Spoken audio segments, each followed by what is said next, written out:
الرحمن الرحيم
আমরা বলেছিলাম হারকাত হারকাত এবং তানবিন আমরা সেখান থেকে ছন্দটা একবার বলি তাহলে আমরা পাই না যে কোনো ভালো কাজের শুরুতে যে কোনো ভালো কাজের শুরুতে বিসমিল্লাহ বলিতে হয় বিসমিল্লাহ বলে কাজ শুরু করলে সেই কাজে রহমত বরকত হয় কোরআন পড়ে আর পড়াই যারা তাদেরকে ছাত্র শিক্ষক হয় কোরআন পড়ে আর পড়াই যারা তাদেরকে ছাত্র শিক্ষক হয় রাসূল বলেছেন তোমাদের মধ্যে তারাই তো সবার শ্রেষ্ঠ হয় জবরদের পেশকে হারকাত বলা হয় জবরদের পেশকে হারকাত বলা হয় জবরদের পেশকে গুণকাত বলা হয় দুই জবর দুই জের দুই জবর দুই জের দুই পেশকে তানবিন বলা হয় দুই জবর দুই জের দুই পেশকে তানবিন বলা হয় করা ছিল তাই না আচ্ছা বলেন তো এই জন্য নাম কি একসাথে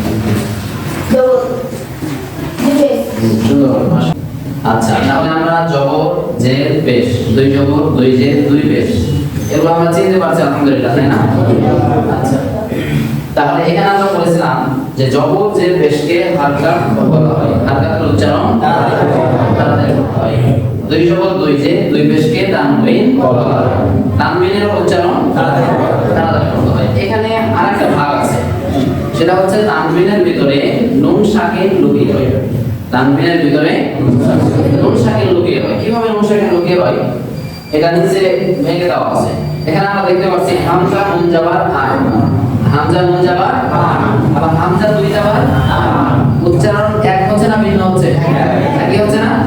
হামজা নুন জের ইন, আবার হামজা দুই জের ইন, তাহলে এটা ইন এটাও ইন। হামজা নুন পেশ আবার হামজা দুই পেশ, এটা উন এটাও। তাহলে এটা যখন আ হচ্ছে এটাও কি হচ্ছে আ। তার মানে বোঝা যাচ্ছে যে এটা যদি আমরা ভাঙি বা এটার মাঝে এই দুইটা লুকিয়ে আছে, এটার মাঝে কি এই দুইটা লুকিয়ে আছে। কি আছে? একটা হালকা একটা নুন সাকিন, একটা হালকা একটা নুন সাকিন। এটা প্রত্যেকটা অক্ষরের ক্ষেত্রে, শুধুমাত্র হামজাতে না, প্রত্যেকটা অক্ষরের ক্ষেত্রে একই। যেখানে দুই জবর থাকবে সেখানে একটা নুন সাকিন লুকিয়ে আছে। কি লুকিয়ে আছে?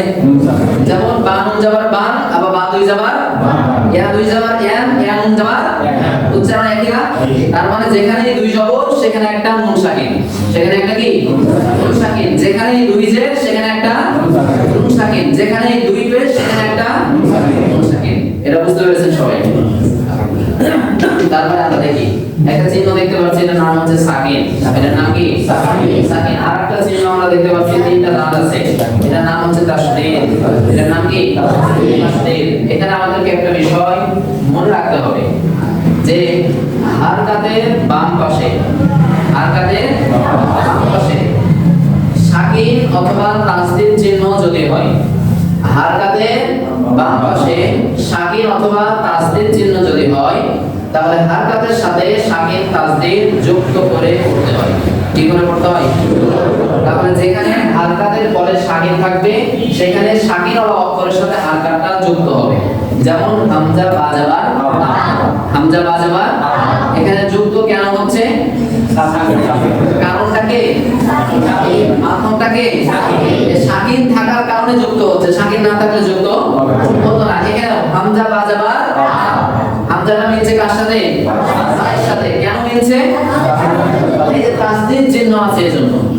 তাহলে আমরা এখান থেকে বুঝতে পারছি যে হারকাতের বামে সাকিন আর তাসদীদ এই দুইটা চিহ্ন যদি থাকে তাহলে হারকাতের সাথে এই সাকিন এবং তাসদীদকে মিলাইতে হবে বা যুক্ত করতে হবে। কথা বুঝতে পেরেছেন? এটা কি সবাই বুঝতে পেরেছেন? না বুঝলে আবার জিজ্ঞাসা করতে পারেন। আচ্ছা, এই হলো বিষয়।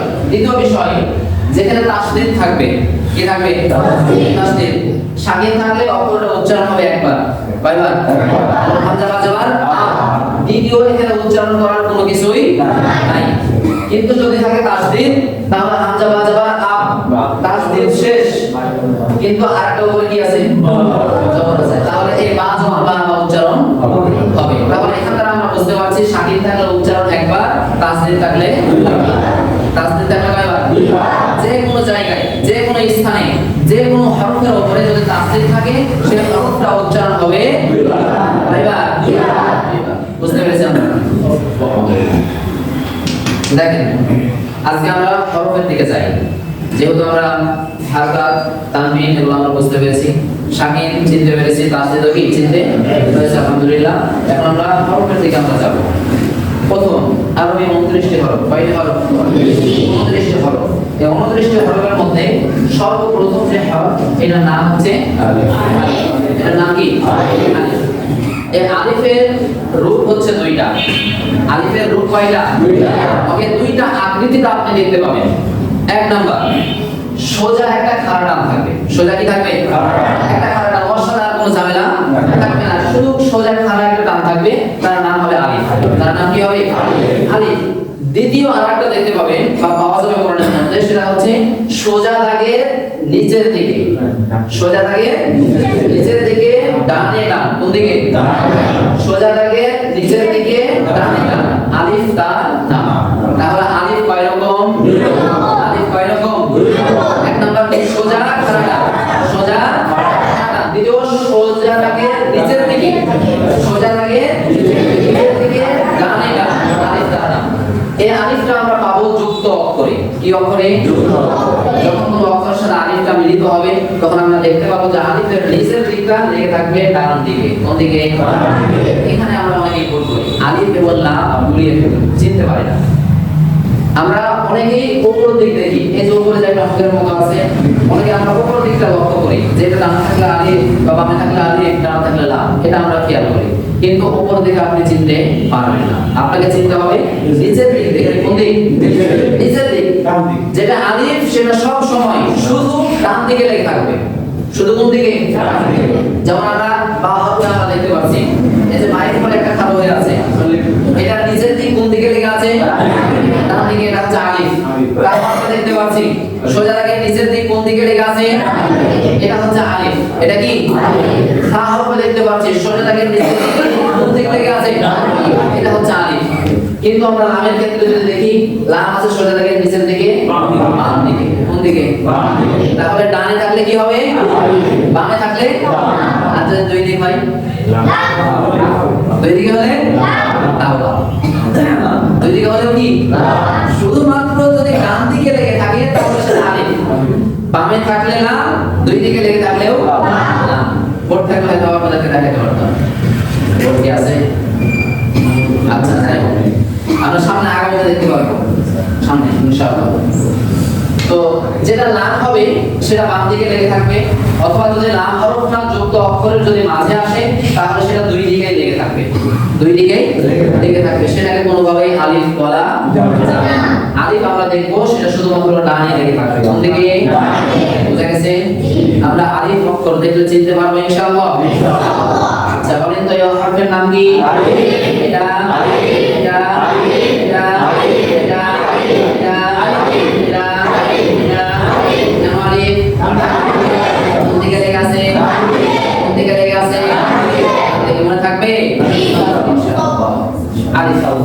এখন আমরা আলিফের মাখরাজটা একটু নষ্ট করব। আমরা আলিফ বলি কিন্তু বলতে গিয়ে আমাদের অনেক ভুল হয়। আমরা কেউ কেউ বলে আলিফ, কেউ বলে আলিফ ঠোঁট বের করে দিই, কিন্তু সঠিক উচ্চারণটা কি এটা আমাদের জানা দরকার আছে। আলিফটা যখন আমরা উচ্চারণ করব, আমাদের নিচের যে ঠোঁট আছে এই নিচের ঠোঁটটা ভিতর দিকে যাবে। নিচের ঠোঁটটা কোন দিকে যাবে? ভিতর দিকে যাবে এবং মুখ থেকে বাতাস বের হতে থাকবে, বের হবে না, বের হতে থাকবে। যেমন খেয়াল করেন এদিকে, আলিফ আলিফ আলিফ, আমার ঠোঁট কোন দিকে আছে? ভিতর দিকে না? আলিফ আলিফ আলিফ আলিফ, সবাই বলি একসাথে জোরে, আলিফ আলিফ, বলো তো আলিফ আলিফ, সুন্দর সুন্দর, মাশাআল্লাহ, আলিফ হ্যাঁ আলিফ আলিফ, সুন্দর, আলিফ আলিফ আলিফ আলিফ আলিফ এদিকে আলিফ।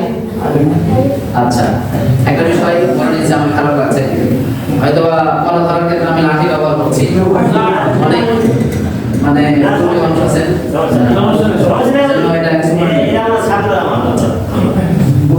তো যাই হোক। তাহলে উচ্চারণ আলিফ উচ্চারণ করার সময় আমাদের ঠোঁট কোন দিকে যাবে? নিচের ঠোঁট ভিতর দিকে। আসলে একটা বিষয়,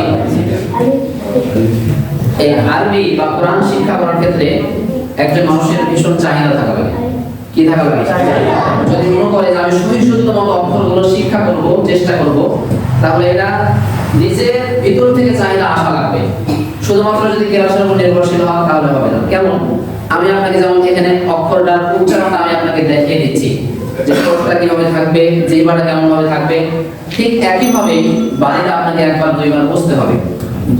এবং একা একা বসলে হবে না, সাথে আয়না নিয়ে বসতে হবে। কি নিয়ে?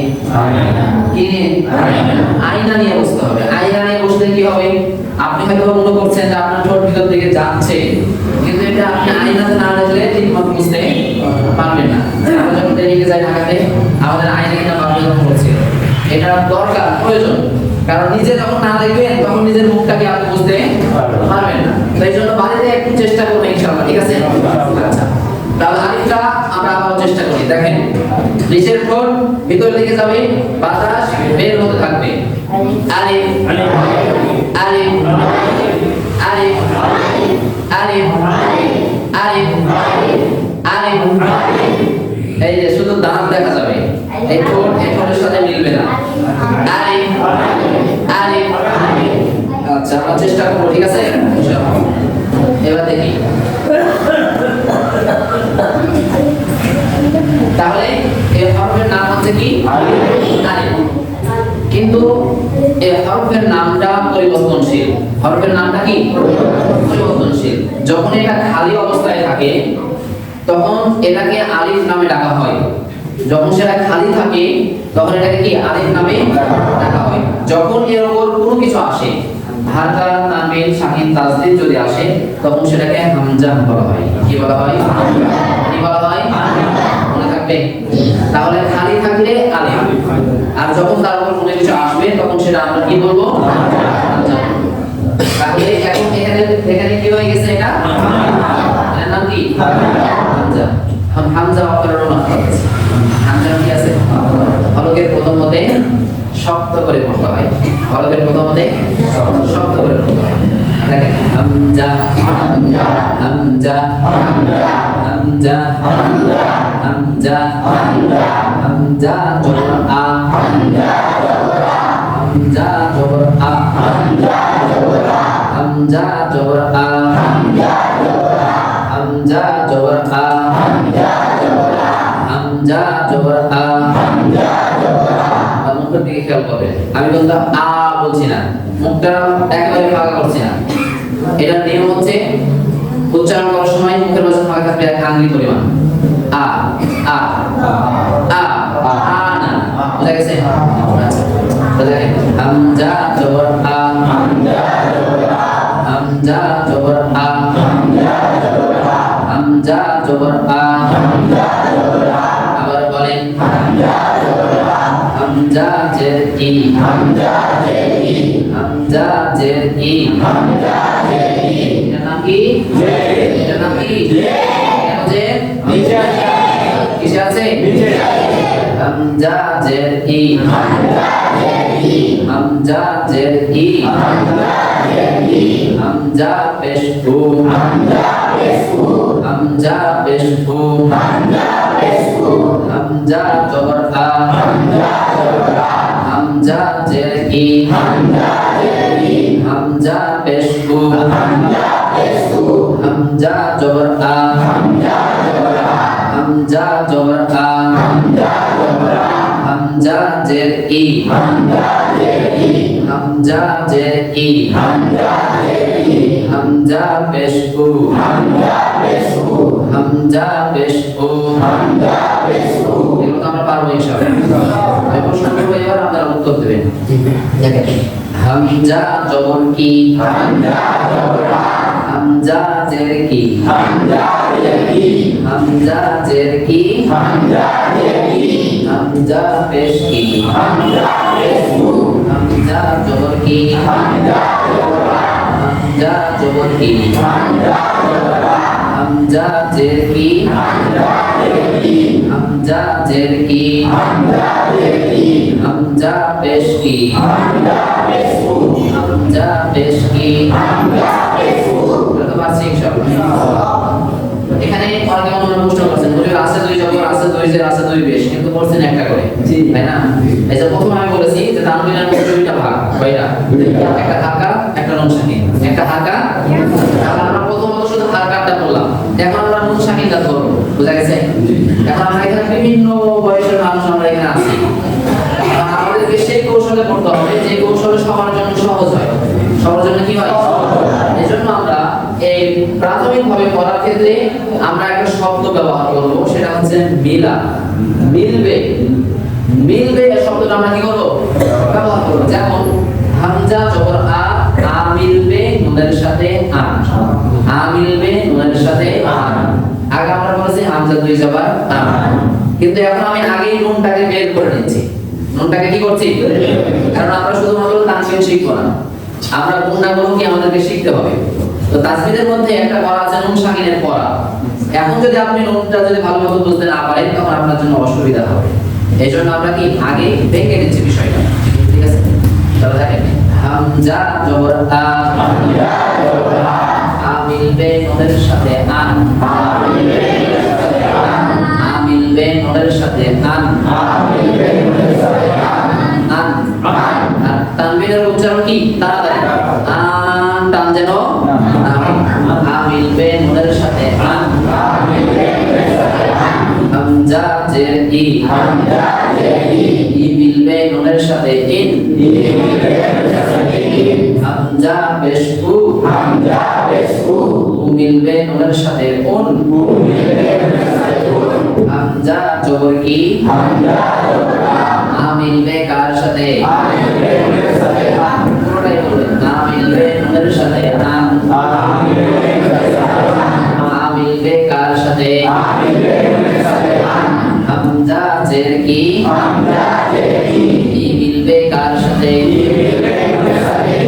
হামজা পেশ কি উ মিলবে কার সাথে বড়টা বুঝতে পারছেন বুঝা যাচ্ছে সবার